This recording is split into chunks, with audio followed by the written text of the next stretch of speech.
It's Thursday, 21 November. Welcome to the President's Daily Brief. I'm Mike Baker, your eyes and ears on the world stage. All right, let's get briefed. Today, we begin with the closure of the U.S. Embassy in Kyiv, prompted by intelligence-fueled concerns of a potential significant Russian airstrike. Now, this comes as Kyiv's forces begin launching UK-made Storm Shadow missiles deep into Russian territory.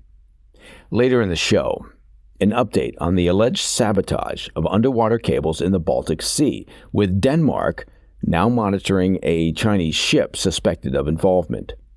Plus, a big setback for U.S. China relations as Beijing's defense minister refuses to meet with Secretary of Defense Lloyd Austin. Whose idea was it to close out 2024 with escalating conflict and chaos? It's not a good look. And in today's back of the brief, Donald Trump makes another major staffing decision, announcing that former acting Attorney General Matt Whitaker will serve as U.S. ambassador to NATO. That's a bit of a switch. But first, today's PDB Spotlight. In a sign of just how fast tensions between the West and Russia have escalated in recent days, the U.S. temporarily closed the American embassy in Kyiv on Wednesday, first in more than 1,000 days of fighting since the war broke out in February of 2022. And when I say since the war broke out, I mean since Putin invaded Ukraine. The closure came with an emergency warning from embassy personnel who cited intelligence about a, quote, potential significant air attack that could imminently strike the Ukrainian capital. Employees were told to prepare to shelter in place in the event an air alert was triggered. That's according to a report from the Washington Post. The surprise announcement rattled other European allies, as you might imagine, with the Italian, Greek, and Spanish embassies in Kyiv all following suit on Wednesday out of an abundance of caution. The Italian embassy echoed the concerns of U.S. officials, warning of a, quote, possible high-intensity airstrike. The intelligence about a possible large-scale attack came after Ukrainian forces struck a Russian arms depot on Tuesday, employing American-made long-range missiles in their attack for the first time. Russia has drawn a red line over the use of long-range Western-built weapons inside their territory, prompting concerns, of course, that Moscow may scale up their attacks in response. But the preemptive move to close the U.S. embassy appears to have irked Ukrainian officials. And when was the last time you heard anyone say irked? Who said the U.S. and other European nations were letting fear cloud their judgment and are playing directly into the hands of Russian despot/dictator/president for life, Putin. Ukraine's foreign ministry issued a statement noting that airstrikes were a daily reality in Kyiv and urged their allies to keep their cool, quote, without adding to unnecessary informational escalation. Indeed, Kyiv is bombarded by Russian forces on almost a nightly basis. The outsized reaction on Wednesday from American officials fueled speculation that this time the U.S. feared the embassy could be directly targeted. Okay, look, I'm no Secretary of Defense, but if Russia were reckless enough to target the U.S. embassy in Kyiv, you would have to assume that that's what we call a red line. But Ukraine's military intelligence service, the GUR, said that the intelligence prompting the closures has all the signs of being a Russian disinformation campaign. The GUR wrote on Telegram, quote, "This message is a fake. It contains grammatical errors typical for Russian information and psychological operations. The enemy, unable to subjugate Ukrainians by force, resorts to measures of intimidation and psychological pressure on society," end quote. A senior advisor to Ukrainian President Zelensky also chimed in, noting, quote, "Moscow has one instrument, which is to scare. I would like our partners to be more careful as to the information coming from Russia," end quote. Regardless of the veracity of the intelligence, a spokesman for the U.S. State Department said the embassy would reopen and resume normal operations on Thursday. Meanwhile, the Ukrainian military is already leveraging Western-built long-range weapons to their advantage after getting the green light from the White House and NATO allies earlier this week. According to anonymous military officials in Kyiv, Ukraine fired their first volley of British-made Storm Shadow cruise missiles into Russia on Wednesday, following their first use of American-made ATACMS missiles on Tuesday.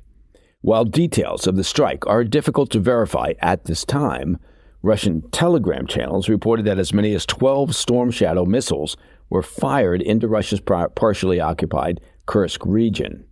Britain had previously restricted the use of these missiles to targets within Ukrainian territory, but officials have said the arrival of some 10,000 North Korean troops to the battlefields in recent weeks, well, that merited a more concrete response from Western allies of Ukraine. With a range of roughly 155 miles, the Storm Shadow missiles are said to be a perfect tool for penetrating hardened bunkers and ammunition stores far from Russia's border with Ukraine.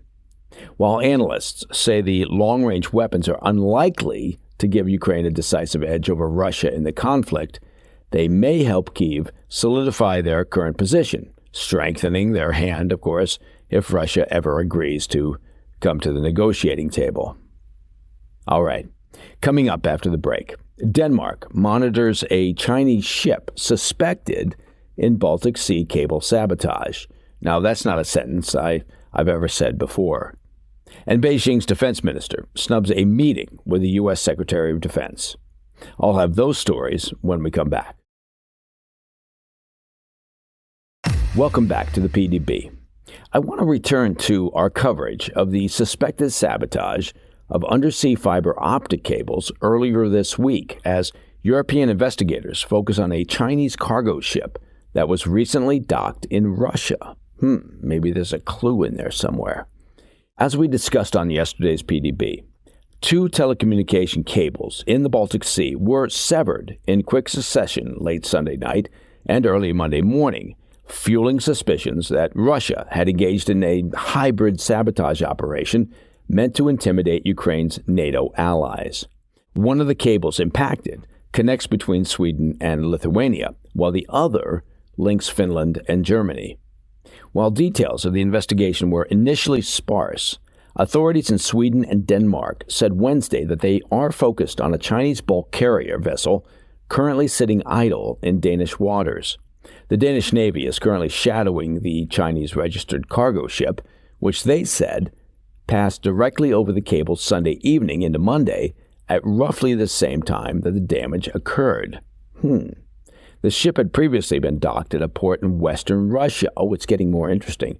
Near the border of Estonia on 15 November. That's before heading west through the Baltic to the strait between Denmark and Sweden. Sources within Sweden's National Operative Department said while the Chinese vessel is currently, quote, of interest, there may be other suspects. Authorities in both countries have deployed vessels to increase their surveillance of the area and said as of Wednesday, they had identified nearly 100% of the ships traversing that region at the time of the incident. Authorities in all the affected countries have indicated that they believe the damage was caused deliberately. While Russia has not yet been directly accused of orchestrating the sabotage, European leaders did take the opportunity on Tuesday to condemn what they called, quote, Moscow's escalating hybrid activities against NATO and EU countries. Germany's defense minister came the closest to calling out Russia, saying Tuesday that, quote, nobody believes that these cables were accidentally cut off, end quote. But U.S. officials contradicted their European counterparts, claiming that the suspected sabotage was, in fact, just an accident. Oh, it was an accident. Nothing to see here, folks. 2 U.S. officials familiar with the initial assessment told CNN that the damage was not a deliberate attack, but likely caused by the anchor of a passing vessel dragging on the seabed. Really? Or the U.S. officials don't want to escalate the situation by calling out Russia and potentially China for acts of sabotage. If you just ignore their bad behavior or hope and wish hard enough, maybe they'll change their ways. If it was a matter of careless anchor management, then it would seem to be an amazing coincidence. As we noted on yesterday's program, the damage occurred just 1 week after a senior advisor to Putin baselessly implied that the U.S. and U.K. were planning to target undersea cables, and a little over a month after U.S. defense officials warned that Russia was assembling a sabotage unit to target these critical pieces of global communications infrastructure. That's to say nothing of the fact that this supposed accident occurred twice within a 24-hour period. While anchor accidents have occurred in the past, they have never damaged two cables within such a short period of time.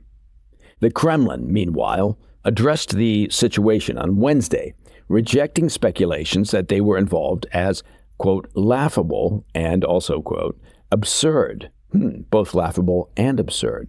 A spokesman for China's foreign ministry also responded, claiming their vessels always abide by international laws and that they are committed to protecting critical seabed infrastructure. Well, okay, then.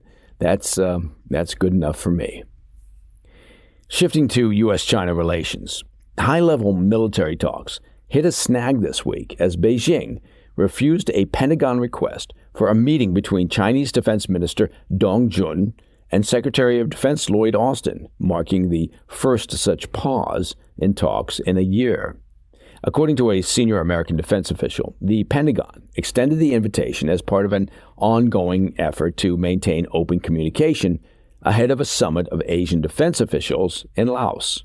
However, Beijing declined, pointing to a $2 billion U.S. arms sale to Taiwan in October, which included National Advanced Surface-to-Air Missile Systems aimed at countering Chinese threats in the South China Sea.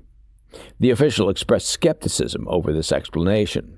For some context, this year alone, the U.S. has provided $1.2 billion in long-term security assistance and an additional $567 million in military equipment to Taipei. That's on top of the $2 billion arms sale. China, as I'm sure PDB listeners are fully aware, claims that Taiwan is its own territory, so any nod to self-governance or its right to self-defense is seen as an affront by Chinese government officials. Beijing used similar grievances to justify suspensions of communication in the past. These included the 2022 spy balloon incident, we all remember that, sanctions, and former House Speaker Nancy Pelosi's visit to Taiwan 2 years ago. And of course, that visit sparked a complete breakdown in military communications and escalated tensions in the region. While the military meeting was rebuffed, Chinese President Xi Jinping met with President Biden in Peru to discuss broader security concerns, including Taiwan. This dialogue comes against the backdrop of years of interrupted military communication, with Beijing frequently using cutoffs as a diplomatic tool. Notably, after Pelosi's 2022 visit, China ramped up its military aggression in the region, leading to a historic summit last November where Xi and Biden agreed to reopen dialogue and de-escalate tensions. Since then, U.S. and Chinese officials have held multiple high-level meetings, including with China's current defense minister this summer in Singapore. However, Dong's role is viewed as largely symbolic, given Beijing's ongoing anti-corruption crackdown within the People's Liberation Army, which, frankly, has led to 3 different defense ministers in as many years. So, you could say that Dong may not be long for that position. Despite this, American officials emphasize that maintaining military communications is critical to preventing unintended escalation, even at symbolic levels. Beijing's refusal to meet this week raised concerns about a potential return to broader communication breakdowns. However, President Biden struck an optimistic tone during a press conference earlier this week, stating, quote, "At multiple levels, our leaders are now regularly talking to one another," end quote. And frankly, in today's world, maintaining some form of open line of communication is critical. All right, coming up in the back of the brief, Donald Trump continues to fill out his administration, announcing his pick for ambassador to the North Atlantic Treaty Organization, better known as NATO. I'll be right back. In today's back of the brief, President-elect Donald Trump named former acting Attorney General Matthew Whitaker as the ambassador to NATO on Wednesday. That's a move that could be seen as reflecting Trump's longstanding skepticism of the transatlantic alliance. Whitaker's appointment is noteworthy, given his background in law enforcement rather than traditional diplomatic or foreign policy and international security experience. He previously served as U.S. Attorney for the Southern District of Iowa under President George W. Bush, and briefly as Acting Attorney General during Trump's first term from November 2018 to February 2019. Though once considered for Attorney General, the nomination ultimately, of course, this time around, went to Matt Gaetz. In a statement from Trump, he described Whitaker as a, quote, strong warrior and loyal patriot who will stand firm in the face of threats to peace and stability. As NATO ambassador, Whitaker is expected to champion Trump's push for increased defense spending among NATO members. Trump has long criticized member nations for failing to meet the alliance's 2% GDP defense spending benchmark. That's a demand he's used to pressure allies into sharing more of the financial burden. Trump's efforts have yielded results, frankly. NATO reports that the number of compliant countries grew from only three in 2014 to 18 in early 2024. Whitaker's role is also expected to influence U.S. policy on NATO's involvement in the Ukraine-Russia war. Trump has signaled plans to cut U.S. aid to Ukraine, insisting that European nations take on more responsibility. He's hinted at prioritizing negotiations to end the conflict, though there are, frankly, few details available at this stage. And that, my friends, is the President's Daily Brief for Thursday, 21 November. If you have any questions or comments, please reach out to me at pdb@thefirsttv.com. And of course, as you've probably heard from a host of celebrities, to listen to the show ad-free, well, it's simple. Become a premium member of the President's Daily Brief by visiting pdbpremium.com. There, I told you it was simple. I'm Mike Baker. I'll be back later today with the PDB Afternoon Bulletin. Until then, stay informed, stay safe, stay cool.